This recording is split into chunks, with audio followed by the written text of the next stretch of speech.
I was at BTCC, I was the COO. BTCC is B2B. So it's a large crypto exchange in mining. And for that, I was at Ubisoft. I'm also known for making hats.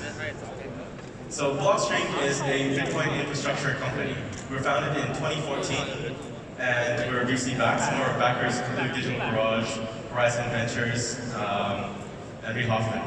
And we have about 70 people worldwide. We're distributed around the globe. We have offices in Canada, Victoria, Milan, Italy, as well as 2 offices in the San Francisco Bay Area. So some of our flagship products include Liquid. Liquid is an inter-exchange settlement network. So what that is, it's a Bitcoin sidechain where you can move Bitcoins rapidly from exchange to exchange, or from trading venue to trading venue, or from even wallet to wallet. So we have about 30 some members and some, we can also issue assets in Liquid network. We also have a cryptocurrency data feed. So this is a product that we developed jointly with ICE. ICE is the owner of the New York Stock Exchange and Bakkt. So what we're doing is pulling data from all the different crypto exchanges, aggregating it, and taking about 200 million data points per day, and normalizing that data and serving it into a consolidated feed, which ICE then sells to their end users. So it's bringing Bitcoin and cryptocurrencies to institutional investors in Wall Street. We also have Blockstream Green, so we do a lot of stuff at Blockstream. So Blockstream Green is a non-custodial wallet. It's highly secure. You can have spending limits, velocity limits. It integrates with hardware wallets as well. And soon this will have Liquid support. So any asset issued within Liquid can also be accessed within Blockstream Green. And finally, Elements is our open source platform. So we do a lot of R&D, and we usually add new things we build into Elements so people can experiment and build things.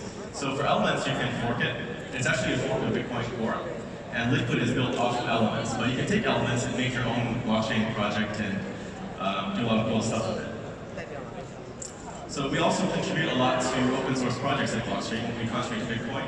We have 1 full-time developer working on Bitcoin. We also have Explorer. It's a block explorer, open source. A lot of people have forked it and launched their own explorers. We've also been working on Lightning. If you've heard about Lightning, it's a layer 2 scaling technology that allows for instant and nearly free payments.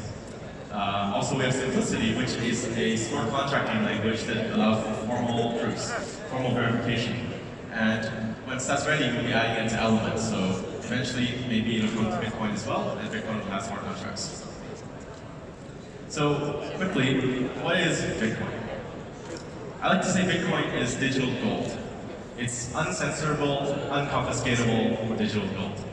And it's transacted on a decentralized peer-to-peer network. But at the base level, it's really just transactions grouped together in a block, and the blocks are linked together. And that's just transaction information. And Bitcoin is, new blocks of Bitcoin are added to the ledger. And that's essentially what a blockchain is. It's a chain of blocks with transactions, and it's a ledger. But the important thing to note is that getting these Bitcoin blocks requires bandwidth. So if you're running a Bitcoin full node, you need about 5 to 6 gigabytes a month. So you're actually getting these blocks of data, and it is pretty consuming on bandwidth. So because everything is in a block, you actually have to worry about block propagation. And this is kind of leading to the point of why we need to work on Bitcoin infrastructure. So a lot of people are accustomed to using things like SPV wallets or mobile wallets like clients. And you're not really running a fully validated Bitcoin node. You're trusting another service, potentially. But if you're actually running a Bitcoin node, if you're an exchange or a large merchant, you want to be able to run your own Bitcoin node to verify everything. And that's why block propagation matters, because you want to be able to get the blocks. So what makes Bitcoin decentralized? There's 3 key aspects. One is it's geographically distributed. So everyone can run a node anywhere in the world, and it's permissionless. Anyone can download, run the software, and you can be anywhere in the world.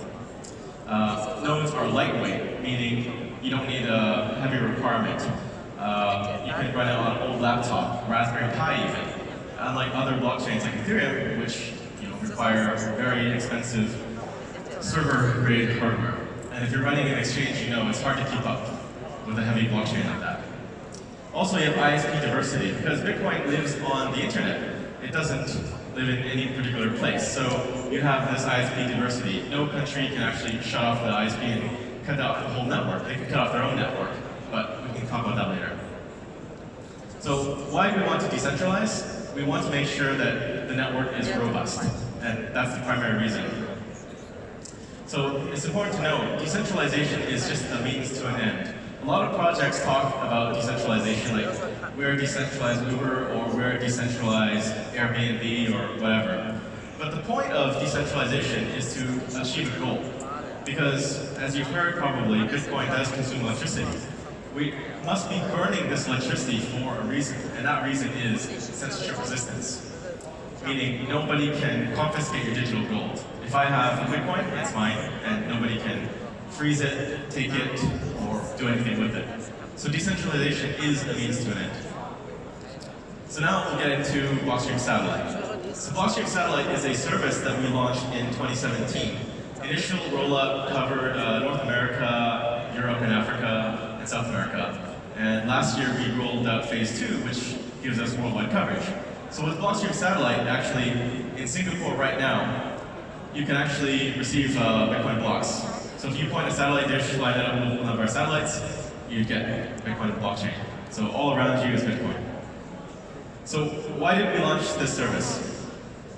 It's primarily because we're building the future of finance on Bitcoin. So Liquid is a side chain. It's anchored to Bitcoin. Everything we're doing is related to Bitcoin in some way. So for us as a company, we need to make sure that layer 1, the base layer, is robust. And that's why we launched Blockstream Satellite, to help with that. So it's a redundant failover. With Bitcoin living only on terrestrial internet right now, or previously, there is a risk that you can have network splits. And for a network that needs to keep in sync constantly, and a network that's transacting money, you don't want a network split. So let's say an undersea cable was cut to Malaysia. Potentially, mining nodes or even economic nodes in Malaysia could be cut off from the rest of the network. And that's really bad for Bitcoin because you can't have a financial system that has downtime, or you shouldn't at least. But Bitcoin is pretty robust. We've had 99.983 point something uptime, and that's pretty reliable considering it's a new technology. But downlink with satellite is free to use, so that's another benefit, which means that you don't need to sign up for Blockstream Satellite. You just set up your satellite dish and you get Bitcoin blocks. And also, there's no charge to use the service. Receiving data over Blockstream Satellite is another big plus if you're interested in privacy, because technically your ISP can monitor you and see if you're running a Bitcoin node and getting Bitcoin transactions.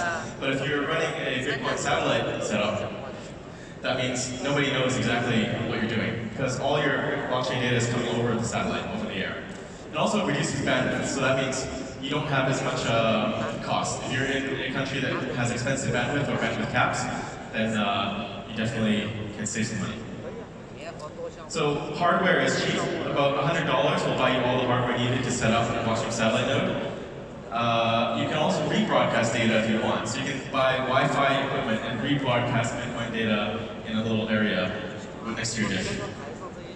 So I'll just go quickly, I'm running a bit out of time. How does it work? We have multiple ground teleports. These are large dishes. For an end user of the project, you're using a small consumer dish like a TV satellite dish. But for us, we have 2 teleports. We don't disclose the location. And these dishes are actually very big. They're about 30 feet wide. They're massive. And these are what we use to broadcast to our constellation of satellites around the Earth. So we have 4 satellites in geosynchronous orbit. That's about 30,000 kilometers out. And that's broadcasting the data back to the Earth, to all the users of the service.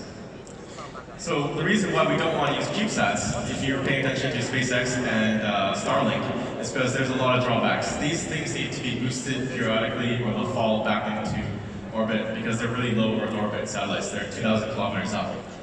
But geosynchronous satellites are better because we don't need you to have as big of a dish on the ground. You can use a smaller consumer-grade dish. I'm just going to skip along. So mesh networking is essentially a network of nodes that can connect dynamically to each other, and they're connected directly without any centralized service. And a really interesting mesh networking piece of hardware is the GoTenna mesh. So these things, they sell for about $180 for a pair, and they have a range of up to 3 miles. And if you're interested, Singapore actually has a lot of these Gotenna devices around. So technically, you could relay a transaction offline without the internet all the way across Singapore to someone else, and potentially to the internet. So it's really cool. At MCC in New York, we announced a collaboration with Gotenna, so we integrated their service with our service. So that means we can send Bitcoin transactions offline from the Bitcoin satellite node into the mesh network, and relay offline transactions, do a bunch of other cool stuff. And you probably will work on a few more things with them too. So what's next? We're working on a bigger retransmit window. Right now, if you're offline for about 24 hours, potentially you can fall out of sync and not be able to catch up. So you have to go back to terrestrial internet. We're looking to fill some of the coverage gap and cover more area of the Earth. And we're working on lowering the cost of the equipment overall. And there's also a bunch of really cool apps. So we have SpaceBit Live, where you can broadcast your messages over our satellite service, and people can read your messages. Someone has been doing a blog when we first launched the API, and they're talking about their day, and a lot of people were following that because it's really interesting. So what does all this add up to? Satellite cluster mesh networks is really making Bitcoin more resilient, more censorship resistant, and indestructible.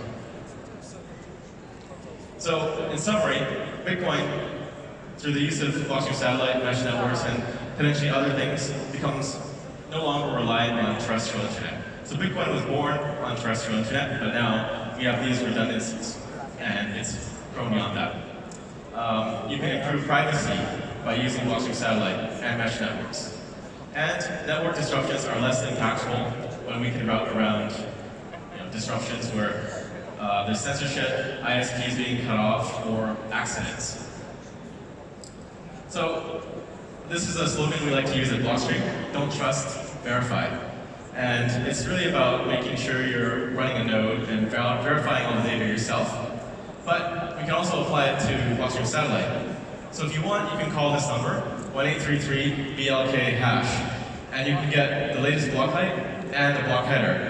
That way you know that the blocks that we're sending over Blockstream Satellite are real blocks. So this phone number is run by our satellite technician, Daniel Williams. So you're essentially validating from his node to our nodes and making sure that your data is correct.